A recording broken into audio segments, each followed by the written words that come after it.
The first thing I noticed was the quiet. Not the kind of quiet you get late at night, when the world is just sleeping. This was different. It felt like the city had been put on mute. No cars, no wind, no dogs barking in the alleyway like they always did after midnight. Just nothing. Dead air. It was 4:12 in the morning. I hadn't slept. Too much coffee, too many thoughts. I was lying on the couch, scrolling through the same news apps I always did, hoping for something mindless to knock me out. But then the lights flickered, once, twice, then again. Not the normal kind of flicker either. It was like a slow, pulsing fade. On, off, on, dim, buzz. I sat up and looked around the apartment. Everything was still. Too still. That's when I realized something else was wrong. The air smelled off, like electricity, like the air after a lightning strike. That sharp metallic scent you only get for a second before the storm hits. Except there hadn't been a storm in weeks. I rubbed my eyes and stood up, thinking maybe I was just overtired. Maybe the wiring in the building was acting up. I live in Seaborough, small city right on the coast, a place where the sea's always nearby, where fog is just part of life. But this wasn't fog, not yet. I walked over to the sliding glass door that led to the balcony and stepped outside. I always loved the view from up there. You could see the ocean stretched out beyond the harbor lights, and even at night the sound of the waves usually rolled in soft and steady. But tonight, no sound, no waves, just the city lights flickering like they couldn't decide whether to stay on or shut down for good. That's when I saw it. Out over the water, maybe a mile from shore, there was a wall of fog, but not like any fog I'd ever seen. It was too thick, too flat, too straight. It didn't drift. It didn't swirl. It just hovered. A perfect line of gray stretching across the horizon like a barricade. It looked like it had weight, like it was waiting. I pulled my phone out and took a quick video, but when I looked at it right after, all I saw was static. The screen glitched like the signal was cutting in and out, and then black. The video didn't save. No error message. Just gone. I frowned and backed inside, shutting the door behind me. That's when the alert came through. My phone buzzed hard in my hand, one of those high-priority emergency tones that make your stomach drop before you even read the words. It took over the screen. Emergency alert. National Weather Authority. Unexplained atmospheric event detected along coastal regions. Do not approach fog banks under any circumstance. Abnormal weather behavior. Stay indoors. Await official instructions. I just stared at the screen, rereading it over and over like it would change. It didn't say what it was, just that it was here. And dangerous. My heart was already pounding, but now I felt cold all over. I tried to call Maya. Nothing. Straight to voicemail. I tried again, but it wouldn't even ring. Just a dull, call failed notification. I stared at the floor for a second, trying to breathe, trying to think. Then I heard something from outside. I moved back to the balcony door and pulled the curtain just enough to peek out. Across the street, someone was standing alone in the middle of the road. A man, barefoot, in pajamas. He wasn't moving, just standing under the streetlight like he'd wandered out of his house and forgotten why. "Hey!" I called out without thinking, and instantly regretted it. He didn't react at first. Then, slowly, like it hurt to move, he turned his head toward me. I'll never forget his face, because for a second, I swear to God, it wasn't his. His features shifted, warped, like his skin was stretching into something familiar. I saw my dad's face. My dad who died 10 years ago. I slammed the curtain shut, stumbled back, heart racing. I locked the door, double-checked it. Then I grabbed my phone again and called Ben. Ben always picked up. Ex-Marine, solid as hell. The kind of guy who keeps a bug-out bag by the front door just in case the power goes out for more than an hour. He answered on the second ring. "You seeing this?" he said. "Yeah," I breathed. "It's not normal fog." "No, it's not moving with the wind. It's too solid. You need to stay inside. I'm heading to Mom's. Grab Maya and meet me there if you can." Maya's not answering. Her phone's off. "I'll check on her. You just don't go out in it, all right? No matter what you see." "What does that mean?" But the line went dead. No static, just silence. I lowered the phone and stood there for a long moment, trying to get my head around what was happening. I kept thinking, it's just fog. It's just a glitch. Maybe there's a gas leak. Maybe the city's under some weird storm protocol. But I couldn't shake the feeling that something was watching. Not from outside, from the inside. Like something was pressing in against the walls of my apartment, listening. I turned and saw something strange on the wall. One of the picture frames in the hallway was different. It used to be a photo of the three of us, me, Ben, and Maya, from a camping trip in Big Sur. Now it showed a beach I didn't recognize.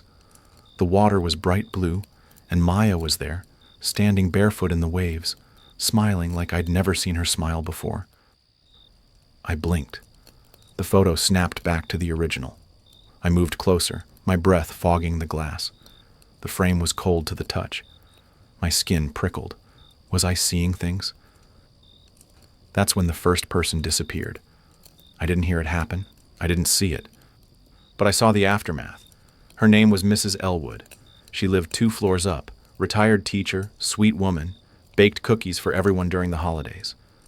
They found her in the fountain in the front courtyard the next morning, face down in the water. No struggle, no injury, just floating, peaceful. The security camera footage showed her walking into the fountain at 4:31 a.m. Exactly. Her arms open like she was about to hug someone. She smiled. Then she stepped forward and sank. And when they pulled her out, her expression hadn't changed. That was the moment I stopped pretending this was just weather. Something had arrived, and it knew us. After Mrs. Elwood, the building changed. Not physically. The walls were still the same off-white, the elevator still took forever to arrive. But the feel of it was wrong, like the place was holding its breath. The air was too still, too cold, and no one made eye contact in the hallways anymore. You'd hear a door open upstairs, then slam shut 5 seconds later. Someone would run water for an hour at a time, like the sound made them feel safer. I stayed inside as much as I could. The alert still hadn't cleared. Every few hours it would repeat, word for word, the exact same message. No updates, no additional details. It just kept warning us not to go near the fog, even though it was already crawling its way through parts of the city. I started keeping track, writing things down in a notebook. Not because I thought it would help, but because I was scared I'd forget what was real. The fog was moving inland by 2 blocks every night, always at night, always quiet. By morning, the places it touched looked different, not destroyed, not burned, just off, like a wax replica of the real world, or a dream someone else had and forgot to finish. On the 3rd day, I finally reached Maya. She called me at 6:14 a.m., just as the sun was trying to rise, but the sky stayed a dull, bruised gray, like it was too exhausted to bother. "Alex?" Her voice was thin, shaky. "Maya, Jesus, where have you been?" "I've been here, in the studio. I locked the windows, covered the vents." "Are you okay? Did it get in?" "I don't think so." She paused, like she was listening for something. "But it talks." "What?" She whispered. Not out loud, not with words. But it's in the paintings. I keep trying to paint something else, but every canvas ends up the same. She sent me a photo right after. It was a painting of our mother's kitchen, exactly how it looked the week before she died. I remembered the dish towel on the counter, the chipped yellow mug by the sink, even the calendar on the wall turned to April 1997. Maya hadn't lived there since she was 13. That afternoon, I finally got to her place. I didn't want to leave my apartment, but I needed to see her with my own eyes. I drove slowly, sticking to the middle of the road. Everything looked familiar but twisted. Storefronts with the wrong logos, street signs misspelled, houses that didn't belong. I kept my windows up and didn't stop for anyone, no matter how desperate they looked. Maya let me in the second I knocked. Her place was a mess, canvases stacked against every wall, half-finished paintings on the floor. She looked pale, sleep-deprived, but alive. "I think it knows what we miss most," she said, not even saying hello. "It shows you the thing you'd do anything to get back. And then it waits." We sat in silence for a while. The only noise was the ticking of her analog wall clock. The second hand moved in double time, then stopped completely. I asked her if she'd seen anyone else. She shook her head. "They're all gone, my neighbors. I think some of them walked out on the first night. Others, I don't know. I hear things through the vents, laughter sometimes, crying, but no one ever knocks." That night, Ben arrived. He slammed the door behind him like he was trying to keep something out. He looked thinner, hollowed out, but his eyes were sharp. He dropped his bag and sat down, rubbing his temples. "It's getting worse out there. I passed 4 car accidents on the way over, but no drivers, just engines running, radios playing static, headlights pointing in every direction.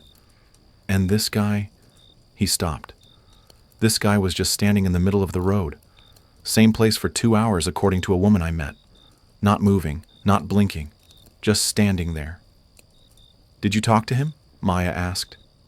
"No, he was smiling. That kind of smile that says if you get close, you'll never come back." We slept in shifts. Ben took first watch. I laid on Maya's couch, trying not to think about how familiar her living room looked now. It had always been cluttered, chaotic. But tonight, it was too perfect, like the fog had snuck in and cleaned it up, made it match the version in our heads. I kept thinking about that damn painting of Mom's kitchen, about the chipped mug, the smell of lemon soap, the way the sun used to hit the window just right. The fog wasn't just a wall outside the city anymore. It was creeping through cracks, seeping into our memories, rewriting them to feel more real than the present. And people were following it, believing it, wanting what it showed them more than what they had. The next morning, we found Dr. Aris Thorne outside our building. He was Maya's old friend, a neurologist from the university. His lab coat was torn, covered in soot. He held a clipboard like it was the only thing keeping him upright. "I've been looking for people," he said, panting. "Everywhere's gone. Phones don't work. GPS doesn't work. Everything's shifting." We let him in. He looked around like he was cataloging the room. "It's not just weather," he said. "I think the fog reads us, responds to our thoughts. I saw a man climb a fire escape because he said his wife was up there. She died in 2006. "And?" Ben asked. "He jumped off the roof," Aris whispered, smiling. Nobody said anything for a long time. Later that day, Lena showed up. She was one of my oldest friends, an architect who had always been obsessed with acoustic design. She brought blueprints, notes, and a weird-looking device that pulsed with quiet vibrations. "I've been experimenting," she said. "Certain frequencies mess with it. Sound, texture. I think it has trouble with conflicting sensory data." She set up her equipment in the center of the room and turned it on. A low hum filled the air, soft but steady. For the first time in days, the walls didn't seem to breathe. Jamal came the day after that. 17, lived in our building. We hadn't seen him since the alert started. He knocked like nothing was wrong. Hoodie, headphones, backpack full of canned beans and coloring books. "I don't like the fog," he said simply. "It lies." He tapped the side of his head. but it doesn't know how I think. My brain's too weird." We didn't laugh, not because it wasn't funny, but because we were starting to think he was right. That night the fog reached our street. The windows frosted over from the inside. Every mirror showed something different, and one by one we started to hear voices, calling from just outside the door. Some of them sounded like people we loved. The voices started soft, almost like whispers riding the wind, except there wasn't any wind, just fog pressing against the windows like a slow tide. Sometimes the voices sounded like strangers. Sometimes they sounded like people we knew. And once, for a long stretch that felt like an hour but might have only been minutes, I swear I heard my mom's voice calling my name just outside the door. "Alex, I made your favorite. Come eat before it gets cold." Maya covered her ears and curled up on the couch. Eris scribbled frantically in his notebook, muttering something about temporal loops and sensory infiltration. Ben paced like a caged animal, his hand never leaving the hunting knife on his belt. Lena was the only one who kept calm, adjusting her sound device every few minutes, tuning it like a radio. The frequency hum she created was the only thing that seemed to stop the fog from pressing through the vents. And Jamal? He was just sitting on the floor in the corner, drawing. Crayons, cheap paper, focused like none of this was happening. "I don't think it likes his noise," Jamal said casually without looking up. "It doesn't know what to do with it. That's why it stays away from me." He held up one of his drawings. It was of the house we were hiding in, but instead of windows, the walls were covered in strange patterns. Swirls, dots, grids, overlapping shapes that made your eyes blur if you looked too long. "What is this?" Lena asked, kneeling beside him. "Patterns," he said. "If you think in loops, it can't track your thoughts. It needs paths, straight lines, stories. I don't think in stories." Maya laughed, short and sharp, then covered her mouth like she regretted it. Her fingers were trembling. "I saw Dad last night," she whispered. "He was standing in the kitchen drinking coffee. Said he was proud of me. Said I was finally doing something worth remembering." "He died when you were 14, I said gently. "I know, but it felt real. Like, more real than this." Eris stood up suddenly. "That's how it works. It doesn't force you. It offers. It waits until you're tired, until your brain starts looking for comfort. Then it builds it, just enough to get you to believe." Ben turned to the window. "It's showing me things too." "Laura, your wife?" I asked. He nodded, jaw clenched. "She's standing on the porch, keeps asking me to come outside. Says she's not in pain anymore. Says I don't have to carry it alone." None of us spoke for a long while. The fog made it hard to talk sometimes, like the air didn't want to carry sound. That night, Maya disappeared. It was just after 2 a.m. I woke up to the sound of the front door creaking. No footsteps, no voices. Just that quiet click of a door slowly closing. She left her phone. Her shoes were still by the couch, her jacket still on the hook. But she was gone. We searched every room in the house, the closets, the basement, even the roof. Nothing. It was like she'd dissolved into the fog. We tried watching the security feed from Lena's surveillance setup, but the footage was corrupted. The screen glitched every few seconds, frames skipping back and forth until it landed on a still image. Maya standing just outside the front door, her face calm, her hands folded. Behind her was a house, not ours, not even from this city. It was our childhood home, clean, bright, like it had been airbrushed by nostalgia. We never saw her again. Jamal didn't say anything for a whole day after that, just kept drawing. Circles, spirals, intersecting triangles. Then finally, without looking up, he said, "She saw what she wanted to see. That's how it works. It doesn't drag you. You walk." Lena pulled me aside that night. "I think we need to start planning for the worst. I looked at her, exhausted. Define worst. She leaned in, whispering. This place won't hold forever. The fog is learning. It gets closer every night. The vibrations only slow it down.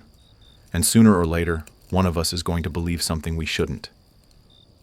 What do you suggest? Running? No, surviving. The next few days blurred. The emergency alert stopped. Just gone. No updates. No corrections. It was like the system gave up. The sky stopped changing. It stayed a constant shade of muted gray, never fully light, never completely dark. The sun no longer rose. It just sat somewhere behind the clouds, an idea instead of a fact. And the fog? It wrapped tighter. People outside our block vanished. No more signs of life. No dogs barking. No cars passing. The streets were silent as graveyards. Ben grew restless. He was always the one who needed to move, to do something. Sitting still made him feel powerless. I'm going to lure it, he said one morning. Draw it away. Buy you time. No, I said immediately. That's suicide. I'm not saying I won't come back. I just need to see what it does when it follows someone who knows it's a lie. Lena tried to argue. Eris begged him not to go. Even Jamal looked up and said, It's a trap. But Ben had already made up his mind. He left at dusk, armed with nothing but a flashlight, his knife, and a photo of Laura. I'll keep moving in circles, he said before stepping out. Don't open the door, no matter what you see or hear. We watched from the upper window. He didn't run, didn't shout. He just walked into the fog like he belonged there. At first, we could see the beam of his flashlight cutting through the mist. Then we saw another light, faint, golden, glowing. It looked like candlelight through a window. Then both lights disappeared. We waited. All night. He didn't come back. In the morning, Jamal handed me a drawing. It showed Ben, smiling, sitting at a table with Laura, both of them holding hands. In front of them, 2 cups of coffee, steam rising, peaceful. He found his loop, Jamal said softly, but he can't get out of it. Later that day, Eris broke. He'd been taking notes for days, keeping track of every hallucination, every pattern, trying to find logic in something that refused to follow rules. But then the fog showed him his daughter. She'd died 2 years ago. Cancer. Brutal. Unfair. He never talked about her, not even to Maya, who'd known him for years. I can hear her laugh, he said that evening. From the kitchen. She's making pancakes. She used to love doing that. Saturday mornings. She'd add too many chocolate chips and I'd pretend to be mad. He looked at me, eyes glassy. If I go to her just for a minute, maybe I can bring something back. Just one memory that's real. No, I said, stepping in front of him. It's not her. But what if it is? He asked, voice cracking. What if it's the last chance I have to say goodbye? I don't remember falling asleep that night. I just remember waking up and knowing he was gone. He left his notebook on the table. The last page read, "The fog doesn't kill you. It convinces you to leave everything behind." Now it was just me, Lena, and Jamal, and the fog had started whispering my name. The night Eris disappeared, I sat alone by the front door with his notebook in my lap. It smelled like him. Coffee, ink, and a little like sweat. Pages filled with tight handwriting, equations, half-sentences, desperate thoughts trying to make sense of the impossible. One line kept repeating in different forms. The fog mimics memory. The fog builds on belief. The fog thrives on unfinished stories. I kept reading that over and over, trying to see the pattern. Lena was in the other room recalibrating her sound device. The hum had started faltering every few hours, like the fog was adapting to it. Jamal sat at the kitchen table drawing new symbols on index cards, laying them out like runes. None of us slept much anymore. The fog made sleep feel dangerous, like the moment you closed your eyes, it might rewrite who you were. I started noticing small changes inside the house. The hallway seemed longer. The window by the stairs no longer showed the street but an empty dirt road I didn't recognize. One night the lights flickered, and when they came back, there were 4 toothbrushes in the bathroom instead of 3. Each time we caught something off, we corrected it, spoke it out loud, wrote it down, marked our hands with a Sharpie, dates, times, names, anything that grounded us. Still, it got harder. You'd hear something behind you, turn, and see nothing. Then, hours later, you'd realize your shoelaces had been tied differently, or the painting on the wall was facing the other way. The changes were always subtle, almost polite. Jamal was the first to find something that pushed back. He discovered it by accident, tapping his fingers against the kitchen counter in a steady pattern. Tap, tap, tap. Pause. Tap, tap, tap. It was like a game to him at first. Then he noticed that when he kept it going, the fog at the windows seemed to pull back just slightly, like it was irritated. "I think rhythm confuses it," he said. "Not just any rhythm, the kind that doesn't follow a pattern, the kind I make when I'm thinking about nothing." Lena tested it. She created small devices that pulsed sound at uneven intervals, arrhythmic beats and layered tones. It worked, but only in a tight radius. The fog hated it. By now, we'd moved all the furniture into the living room. All 3 of us slept, ate, and existed in that single space. The rest of the house had gone unreliable. We marked the safe room with symbols, textures, crushed gravel on the windowsills, sandpaper glued to the door frames, anything that didn't belong in memory. It helped, for a while, but the fog started changing too. It stopped knocking, stopped whispering.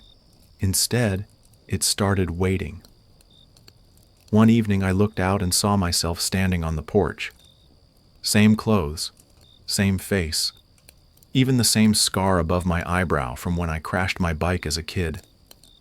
He looked at me, smiled, and mouthed the words, "You don't have to fight anymore." I slammed the blinds shut. My hands were shaking, but I kept telling myself, "That's not me. That's not real." "I think we're in the 3rd stage," Lena said that night, her voice low. "The final one, where it doesn't just show you things, it replaces them." I knew she was right. We started forgetting things. Jamal couldn't remember the name of his old school. I forgot the sound of Maya's laugh. Lena once called me by her father's name and didn't realize it until 10 minutes later. That scared me more than anything. We started doing reality checks every hour, counting fingers, saying our names, describing the layout of the house aloud to each other. It felt ridiculous at first, like playing pretend, but it worked. It kept us tied to the truth, until the day Lena broke down. She'd been so strong, the builder, the scientist, the one who never cracked. But that morning she just sat in the corner, staring at the floor. "She came back," she whispered. "Who?" I asked. "My sister. She's outside, I can hear her. She's asking me to come help her with her braces, just like when we were kids." I knelt beside her. "It's not her. You know it's not." "But I want it to be." She stood up fast, eyes glassy. "What if this is the lie? What if we're wrong and the fog is trying to save us from something worse?" "No," I said. "That's how it gets in."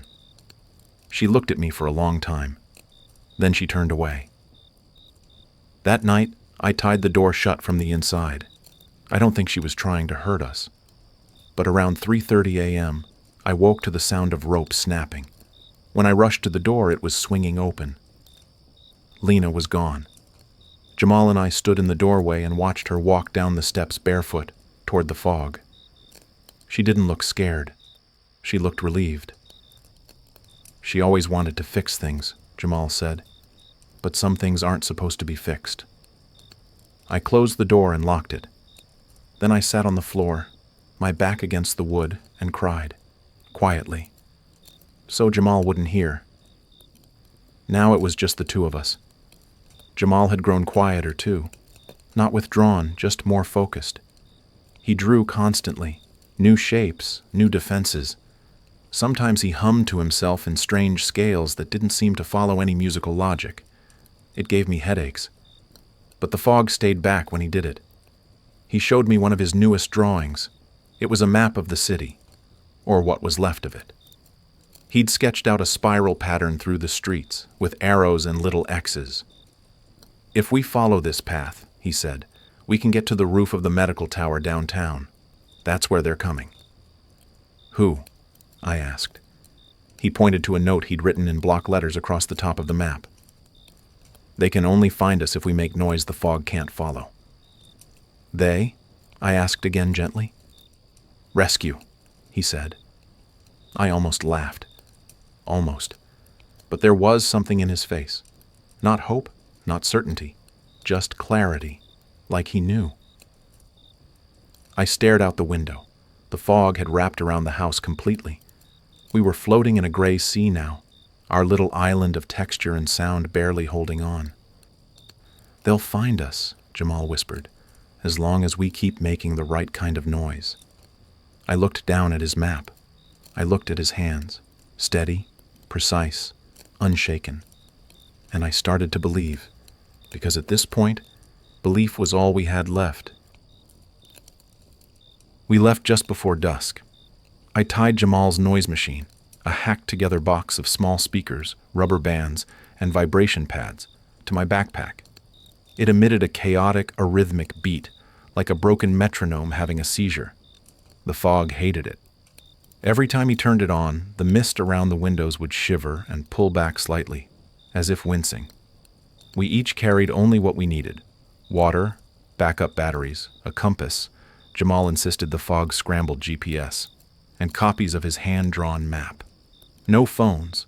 The screens had long since stopped showing anything useful. One had displayed a looping video of a birthday party none of us had ever attended. Jamal drew a black spiral on the back of my hand before we left. It's not a symbol, he said. It's a rhythm. You have to think in spirals. Forward, but never straight. I nodded, not entirely understanding, but trusting him more than I trusted the silence pressing in outside. We stepped into the fog. The world beyond the door was muffled, smothered. The moment we crossed the threshold, I felt my heartbeat in my ears. The air was colder than I expected. Not just cold, but sharp. The kind that cuts your lungs when you breathe too fast. Every surface was coated in dew. The pavement, the street signs, the leaves of trees that hadn't moved in days, all damp, glistening, like the city had been shrink-wrapped. We walked in total silence except for the irregular rhythm of Jamal's device and his quiet tapping, thumb to palm, palm to thumb, a motion he repeated without thought. Don't speak unless you have to, he said as we passed the old hardware store. It listens. I nodded again and looked around. The street was familiar. I'd walked it hundreds of times before. But now the buildings were wrong. They leaned slightly inward. Windows were boarded up that hadn't been before. One shop's awning read a name in cursive that made my stomach twist. Chen's Delights, our family's old corner store. It had burned down when I was 10. There was a display in the window, photos, old ones. Me and Maya and Ben as kids, grinning with missing teeth, standing behind the candy counter. I stopped walking. Jamal tugged my sleeve hard. That's not your memory, he said flatly. That's the fog trying to write for you. I forced myself to look away. The deeper we went, the more familiar the city tried to become. The fog pulled memories like worms from our minds, layering them into the world around us like patchwork. Park benches looked like ones from my high school. Billboards displayed Maya's art. One alley had the smell of my first apartment, cheap incense and burnt toast. But Jamal's rhythm kept us grounded. Every few blocks, he made us stop and press our hands to textured surfaces, brick, bark, metal, anything inconsistent with the fog's dreamlike smoothness. He hummed as we moved, sometimes off-key, sometimes to no tune at all. That was what the fog hated most: disorder. Around midnight, we reached the bridge. It was the midpoint of Jamal's spiral path, the thinnest point between the residential area and the hospital district where the medical tower loomed above the city. The bridge itself was narrow, only a single lane, barely lit, and tonight it looked stretched, longer than it should have been. I could see the other end, but it shimmered like a heat mirage. "Stay close," Jamal said. "Don't look behind you. Don't answer if someone calls your name." We stepped onto the bridge. About halfway across, the rhythm from the speaker sputtered. The battery light blinked red. "Keep walking," Jamal said. He reached into his bag for a backup, but I could feel it already. The change in pressure, the weight of the air, the presence. Then came the sound. Footsteps behind us. I froze. Jamal didn't. I said, "Don't stop." "But I said, don't stop." The footsteps grew louder, familiar, purposeful. They were Ben's. I recognized the cadence, heavy, confident, the same stride that used to echo down our childhood hallway. "Alex," a voice called. Ben's voice. Low. Warm. The kind of tone he only used when he wanted to calm me down as a kid. "Come back. You don't need to do this. We're fine. I'm with Maya. We found Mom. She's been waiting." I nearly turned, but Jamal grabbed my wrist. "If you turn, it writes the ending. Keep it blank. Keep it broken." The sound of footsteps became thunderous. A rush of wind hit us, but it didn't feel like air. It felt like intention, like the fog was trying to push us off course. We ran. The moment our feet hit solid pavement on the far side, the noise stopped. The cold lifted. The fog hesitated. Jamal slapped a new battery into the device. It sparked back to life, humming louder than before. I collapsed against a wall, heart hammering, lungs on fire. He handed me a small ribbon. Yellow. Frayed. "Hold this," he said. "It's from my mom's sweater. Something real. From before. The fog can't copy it." I clutched it like it was holy. We continued the spiral path through the hospital grounds. Every step we took, the fog tried harder. I saw Lena once, through a window. She was sitting in a rocking chair, humming the tune she used to play on her custom speaker. Her eyes were glassy. Behind her, Eris was scribbling formulas on the wall. None of it was real. We reached the base of the medical tower around 3:45 a.m. It was covered in vines. The glass doors were shattered. Inside, the fog coiled like smoke in abandoned hallways. We climbed. 15 floors. No power. Just stairs and silence and that awful humming device keeping the illusions at bay. On the 12th floor, I heard my name again, but this time it was me. A perfect copy. Saying everything I wanted to hear. I made it out. "It's okay now. You're free. You can rest." Jamal reached into his backpack and pulled out headphones. "Put them on," he said. The second I did, the voices stopped. The fog didn't like when we couldn't hear it. It thrived on whispering, on being invited in. Without sound, it couldn't find the cracks in our minds. We reached the rooftop at 4:27 a.m., and we weren't alone. 3 others were already there, survivors, barely conscious, covered in paint, salt, wires, their own methods of resistance. One of them had a radio. "We've been broadcasting for days," she said. "Scrambled patterns, feedback loops. We thought we were the only ones left." Jamal walked to the edge of the rooftop. He pulled a small flashlight from his coat, flicked it 3 times, paused, flicked it again, a pattern. Within seconds, something answered from the sky. A distant red light blinked, then another, and another. Then came the chop of helicopter blades. We all stared, silent, as a dark shape cut through the fog above. Rescue. Maybe, or something else. But we'd made it. Almost. The sound of the helicopter was the loudest thing we'd heard in weeks.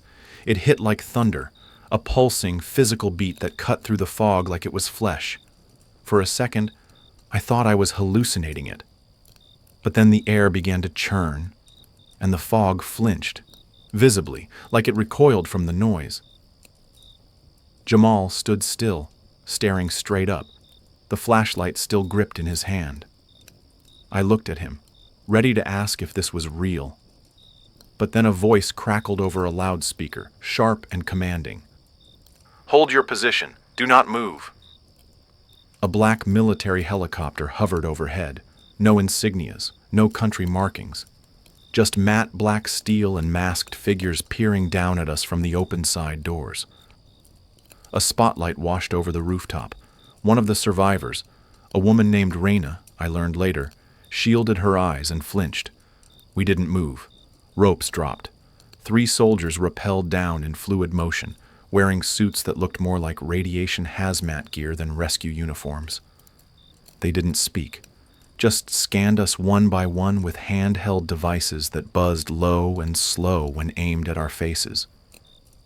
Then they made a gesture, some kind of signal, and pulled out syringes. "I don't like this," I muttered, but one of them was already moving toward me. Before I could resist, a needle sank into my neck. Cold. Numbness bloomed through my spine. My legs buckled and I collapsed. Not unconscious, but floating in a strange half-dream where everything felt slowed down, like a movie scene underwater. They lifted us one by one into the chopper. I remember the sensation of leaving the rooftop, of the building shrinking below us as the fog writhed like a wounded animal, rising up in tendrils that tried to grab hold. But it couldn't reach us. Not this time. We flew for what felt like hours. No one spoke during the flight. The soldiers didn't remove their masks. We passed over cities I didn't recognize, or maybe I didn't want to. Everything below was covered in fog. No lights, no signs of movement. Eventually, we landed at what looked like a temporary base, rows of tents surrounded by electrified fencing, motion detectors, and thick metal gates. Everything was buzzing, humming, sound and rhythm everywhere, vibrations underfoot, pulsing lights, like the whole facility was designed to keep reality anchored. They led us into a sealed room, stripped us of our clothes, scanned us again, and separated us. I screamed when they took Jamal. "Where are you taking him?" "He's not being harmed," a voice said from behind glass. "He's helping us." That was the last time I saw him. I spent the next 6 months inside a sterile facility deep in the mountains. No windows, no clocks. Every hour, a speaker would remind us of our names, our ages, our families, like we were children relearning the world. Each day, a therapist would sit across from me and ask the same questions. What did you see? What did you believe? What did it promise you? I answered everything, every hallucination, every voice, every twist the fog had shown me. But I never told them about the dreams, because the fog came back in dreams. Even behind thick walls and electric fences, it waited in the corners of my sleep. Some nights I'd wake up thinking I was still back on Maya's couch, listening to the fog tap against the glass. Other nights, I'd hear footsteps in the hallway and pray it was just one of the nurses. But it never was. Then one day they told me I was clear, whatever that meant. They gave me a new name, a new city, a small apartment in a clean building. I was told I could work again, even given job options, consultant, analyst, private tutor. They recommended therapy, but said it was optional moving forward. I asked about the others. "Lena?" I said. They looked at me, puzzled. "There's no record of a Lena in your file." "Ben?"